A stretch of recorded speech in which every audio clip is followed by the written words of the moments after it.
Assalamualaikum warahmatullahi wabarakatuh. Perkenalkan, nama saya Fitria Dunatul Afidah.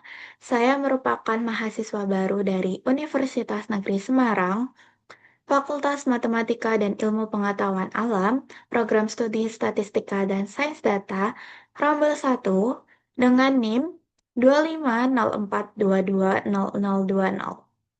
Di sini, saya ingin mempresentasikan mengenai hasil dari analisis data pelanggan untuk optimalisasi strategi pemasaran. Data yang saya gunakan adalah salah satu data yang sudah ditetapkan, yaitu online retail. Di sini, saya memiliki 3 goals utama yang akan saya tuju. Yang pertama ada memprediksi segmen pelanggan berdasarkan pola pembelian untuk mendukung strategi pemasaran yang lebih efektif. Yang kedua, kategori produk yang paling mungkin dibeli pelanggan pada transaksi berikutnya berdasarkan riwayat pembelian sebelumnya, sehingga dapat meningkatkan kualitas rekomendasi. Yang ketiga, mengidentifikasi pelanggan yang tidak melakukan pembelian kembali untuk retensi pelanggan dan pengambilan keputusan bisnis.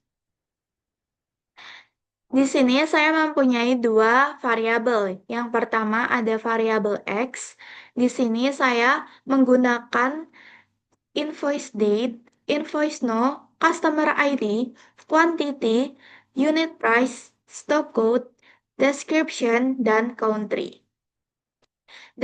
Variabel X sendiri akan bertambah seiring berjalannya kode karena saya membutuhkan variabel-variabel baru. Variabel Y atau target. Di sini sudah saya sesuaikan dengan goals saya, yaitu yang pertama ada segmen pembeli, rekomendasi produk, dan yang terakhir ada churn yang dibuat dari invoice date. Sebelumnya, saya ingin disclaimer terlebih dahulu bahwa hasil yang saya tunjukkan pada next slide adalah hasil dari data online retail yang sudah saya cleaning.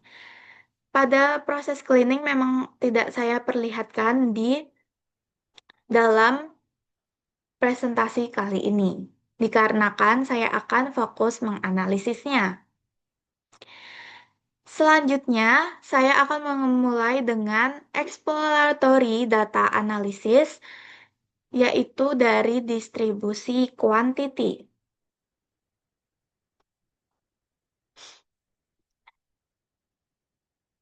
Distribusi quantity pada grafik menunjukkan sebagian besar transaksi berada pada jumlah pembelian yang sangat kecil. Nilai grosir ini berasal dari adanya pembelian grosir. Nilai ini berasal dari adanya pembelian grosir atau perilaku retur sehingga tidak mewakili perilaku pembelian pada umumnya.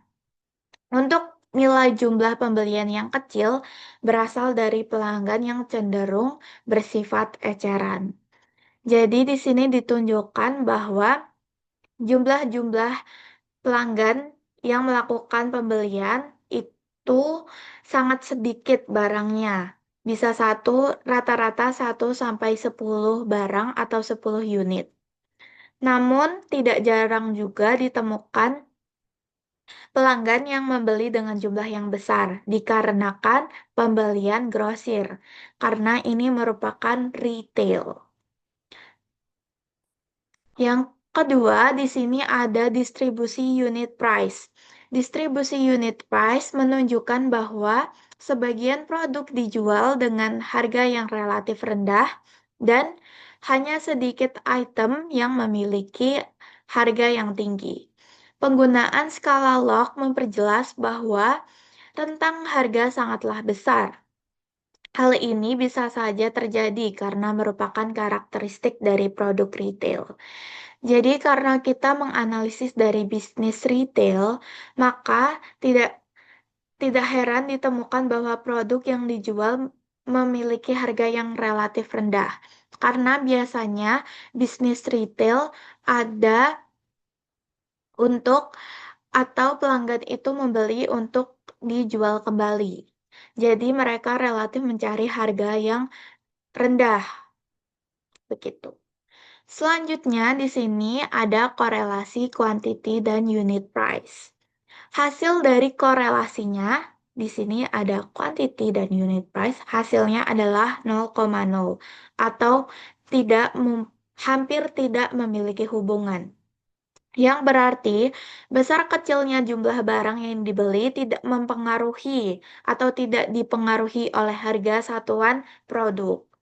Pelanggan membeli dalam jumlah banyak atau sedikit bukan karena harga produk, tetapi di kemungkinan dipengaruhi oleh kebutuhan, jenis produk, atau pola pembelian spesifik lainnya tergantung kepada pelanggan masing-masing. Selanjutnya, di sini saya melakukan ADA kepada fungsi-fungsi baru, yaitu atau variabel baru, yaitu di sini yang pertama ada resensi, lalu ada frekuensi, dan monetary. Ketiga variabel ini saya gunakan untuk menganalisis modeling,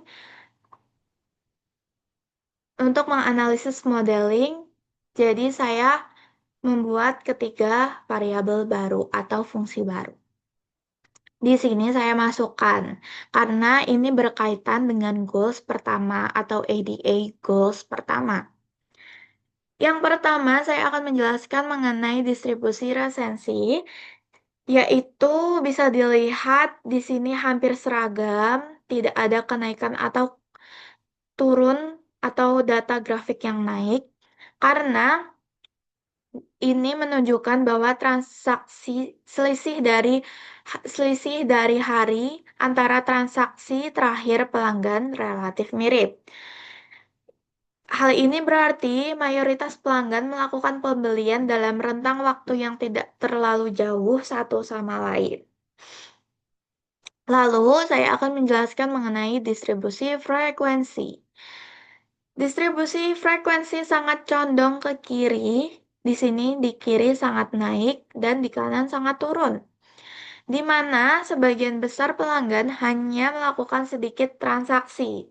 Sedikit pelanggan yang bertransaksi banyak menunjukkan adanya ketimpangan besar dalam aktivitas pembelian.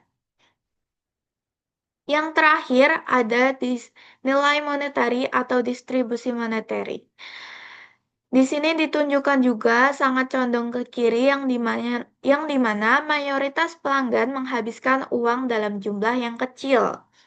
Hanya sebagian kecil pelanggan yang memiliki nilai belanja sangat tinggi, sehingga kontribusi pendapatan sangat bergantung pada minoritas pelanggan.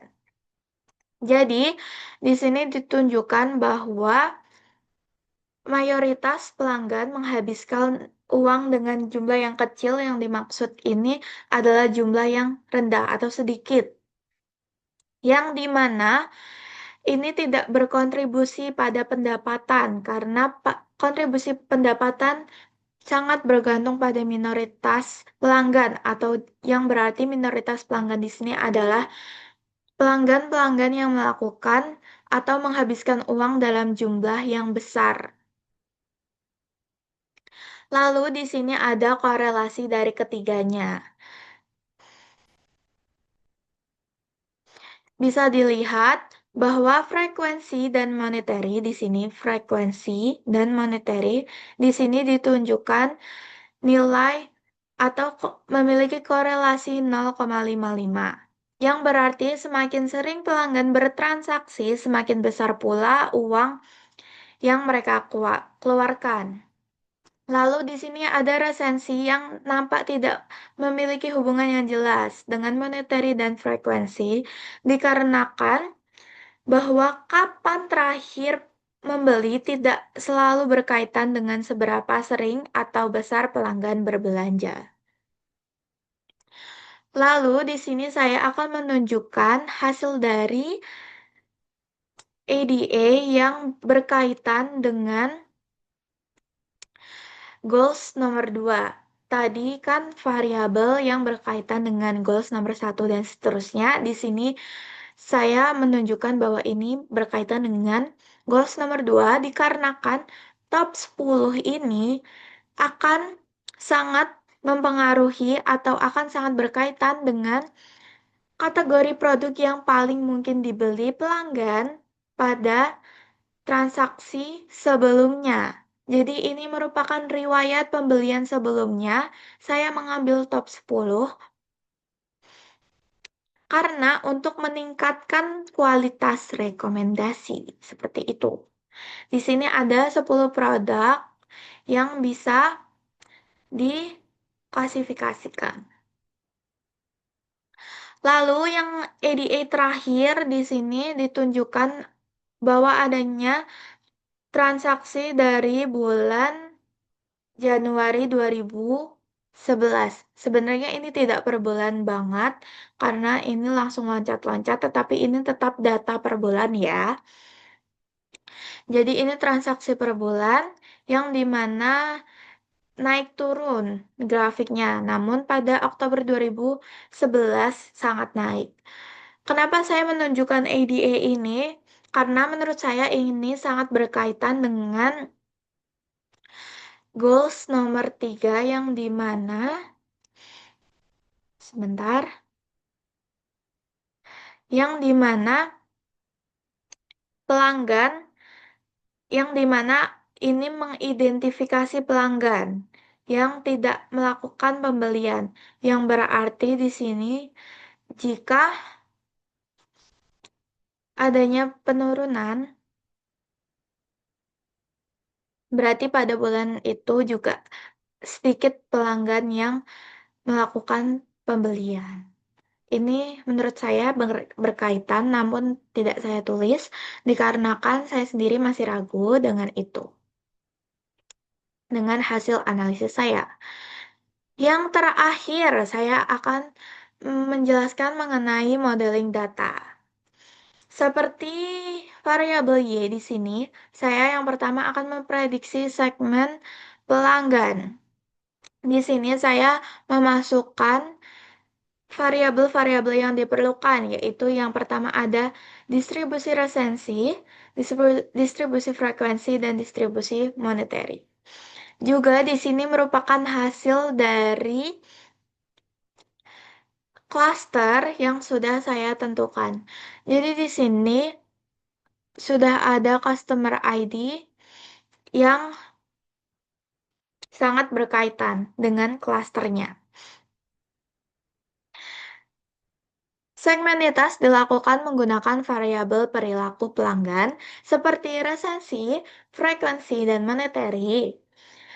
Ketiga variabel ini menunjukkan pola yang tidak merata, sehingga segmentitas diperlukan untuk memetakan kelompok pelanggan secara lebih akurat.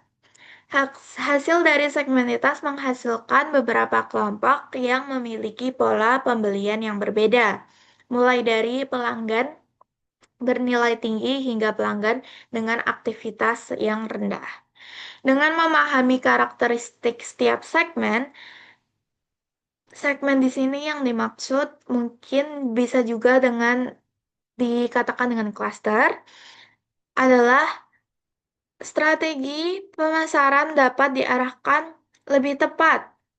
Misalnya, memberikan promosi personal kepada pelanggan yang aktif, atau di sini sudah terlihat pelanggan-pelanggan dari customer ID-nya, pelanggan-pelanggan yang aktif, atau retargeting pada pelanggan dengan frekuensi pembelian rendah, atau dengan pelanggan-pelanggan yang memiliki frekuensi yang rendah seperti ini, frekuensi 1, 1, 1, atau memberikan promosi personal kepada pelanggan yang memiliki frekuensi yang tinggi.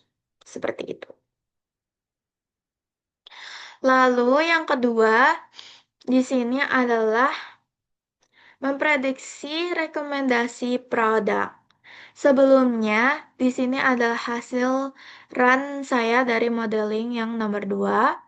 Di sini ditunjukkan adanya items-items atau products yang sering dibeli ya, atau peminatnya tinggi. Di sini saya akan menjelaskan hasil dari run ini, yaitu hasil dari analisis. Sebentar. Hasil dari analisis itu menunjukkan bahwa pelanggan cenderung membeli produk yang memiliki tema atau seri yang sama dalam satu transaksi. Pola pembelian terkuat muncul pada Regency Series dan Fieldcraft Cushion, serta perlengkapan pesta bertema Red Spotty. Artinya, pelanggan sangat responsif terhadap produk yang saling melengkapi atau bagian dari satu set. Temuan ini dapat dimanfaatkan untuk strategi bundling, rekomendasi produk otomatis, serta promosi cross-selling yang lebih efektif. Jadi di sini karena ditunjukkan bahwa pelanggan cenderung lebih tertarik kepada produk-produk yang memang satu tema, maka dari itu di sini disarankan adanya strategi bundling, rekomendasi produk secara otomatis, dan promosi cross-selling. Seperti itu. Jadi di sini saya akan menjelaskan salah satu seperti bundling. Misalnya, bisnis retail ini melakukan bundling. Kayak dijualnya satu produk dengan warna yang berbeda tetapi dengan tema yang sama, atau tema yang sama, produk yang berbeda tetapi dengan barang-barang yang digemari, seperti itu. Atau di sini sepertinya ini lebih ke shade-shade atau warna-warna ya. Lalu yang terakhir ada churn prediction. Model churn prediction dikembangkan untuk mengidentifikasikan pelanggan yang beresiko tidak melakukan pembelian kembali. Berdasarkan hasil pengujian, model menunjukkan performa yang cukup baik dengan akurasi 64%, sensitivity 65%, dan IUC 0,714. Ini berarti bahwa model mampu menangkap sebagian besar pelanggan yang kemungkinan besar berhenti membeli, sekaligus memberikan informasi yang cukup andal untuk pelanggan yang diprediksi tetap aktif. Dengan informasi ini, bisnis dapat mentargetkan pelanggan yang beresiko tinggi melalui program retensi seperti reminder pembelian, penawaran khusus, atau personalisasi promo. Jadi, di sini karena sudah ada hasil dari pelanggan-pelanggan yang memiliki aktivitas yang maksudnya pelanggan-pelanggan yang aktif membeli. Itu bisa dilakukannya reminder pembelian, penawaran khusus, atau promo personal.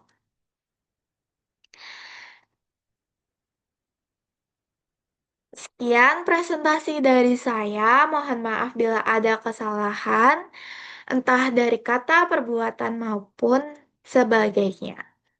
Terima kasih. Wassalamualaikum warahmatullahi wabarakatuh.